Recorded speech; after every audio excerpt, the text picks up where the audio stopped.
Hi guys. So I'm Cindy. I'm from West Hollywood and Salt Lake City, Utah. Noah, I'm here because of you, and you know this. A year ago, I was in ICU from heart failure, and the doctor told me to go home and watch Hallmark, and I said, those stories are all predictable, I don't watch those. He said, well, find something, you're not going back to work for a month. And that night you showed up on my Facebook feed, and I went and watched you. And you took me down the rabbit hole.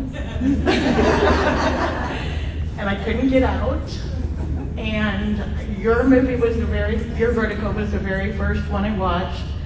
And the second Vertical I watched was Luke's. Yeah!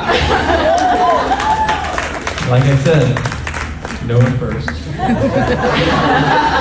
It's a joke I gotta be done with. And so anyway, I'm now working in the industry, and I have had dinner with Luke, and you guys are all amazing, but you're both so different in so many ways. And my question for both of you is acting.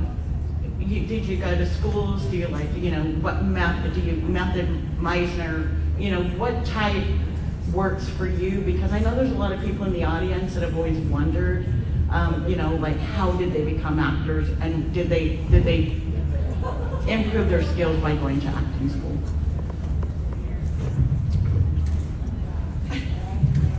Well, I'm gonna say this. My opinion is I don't know if my opinion is different or similar.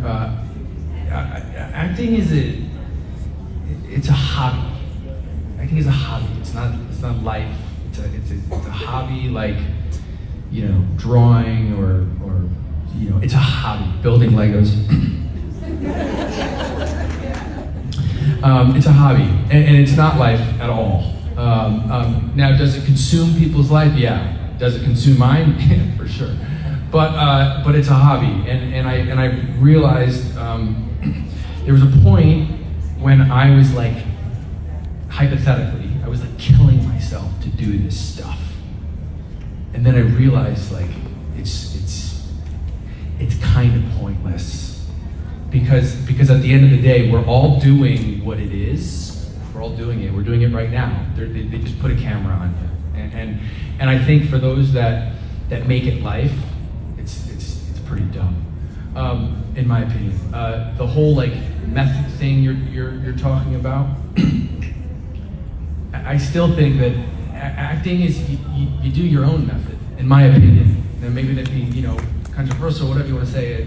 It's your own thing. And what I actually learned was that when I went to acting school, I went to many different acting schools, and the only thing, well, not the only thing, the main thing that they taught me was basically, I don't want to say what not to do, but you pick different things from different areas, and I learned very quickly that actually in the last 2 years, I really learned about you have to do your own situation.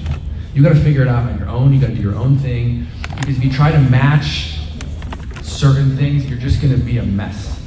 You're just going to do all these damn things with your face. Just do your own thing. That's what it is. That's what makes people different. That's why people hire certain people. They're hiring their process, and I think that comes back to life, which is it's actually a process with acting. Acting is a freaking hobby. It's actually your perspective. That's what's being, in my opinion, that's what's being bought, right? The productions, networks are buying your perspective. And I think it actually just takes the whole acting thing out of it. Everyone's perspective is what makes everybody unique. For example, who had coffee this morning, who didn't? I barely had coffee this morning, that's why you're getting this version of me. Okay? If I had coffee, you might have been getting a different version. I might have had a bigger smile when I walked in, whatever. Every little thing changes who you are, right? And hypothetically, that's just what's being bought in a way, right? It's being bought to provide your perspective into different things. So, just do my own thing. Good. Yeah. Amen.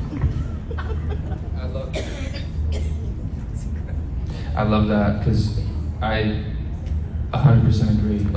I went through multiple different acting classes. Dude, thanks for sharing that. Like I said, what you see is what you get, and I love that about Nora. Because how many panels have you seen, and it's the same answer, right? It's like a big, profound answer.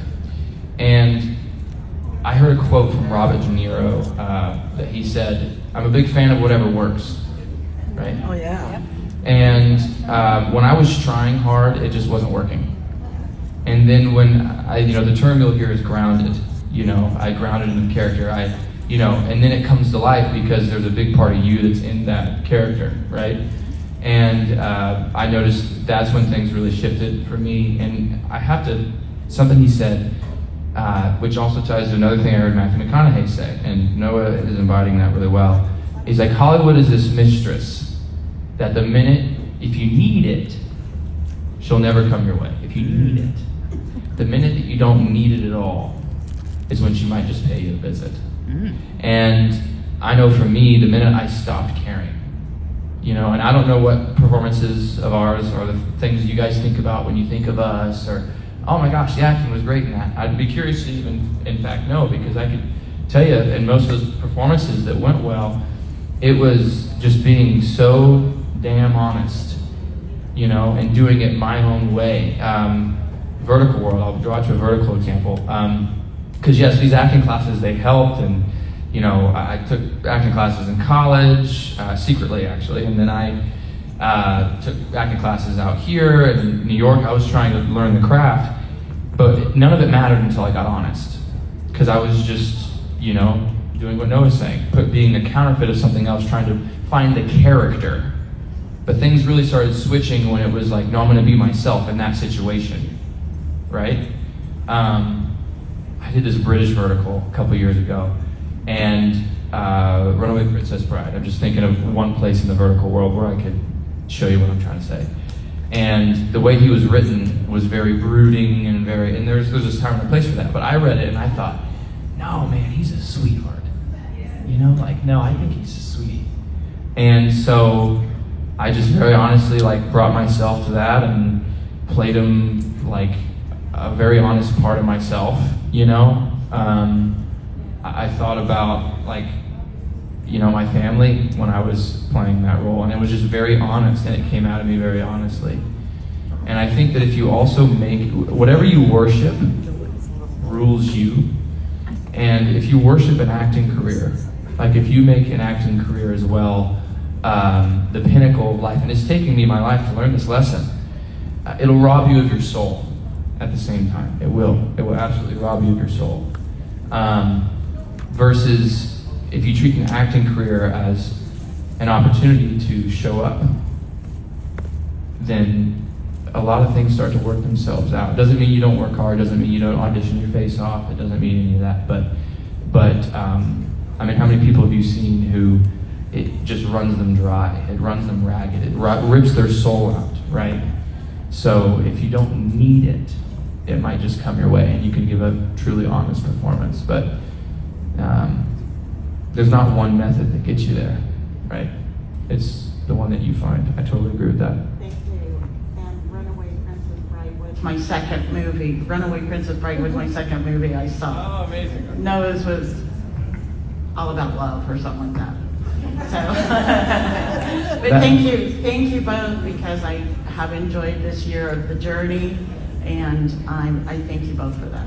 We're so grateful for you. Give her a round of applause.